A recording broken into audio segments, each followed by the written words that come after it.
Ito yun na yung sa propeller kagabi. Propeller ng truck. Ito na yung pinutulan ko ng isang roller. Kita nyo matinis.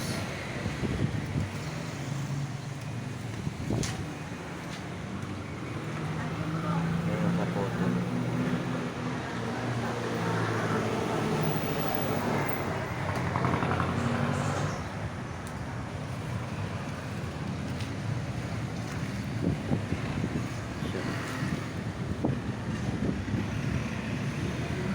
Ganda.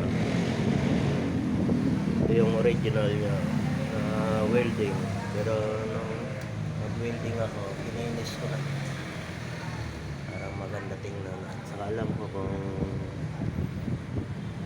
gawa ko hindi.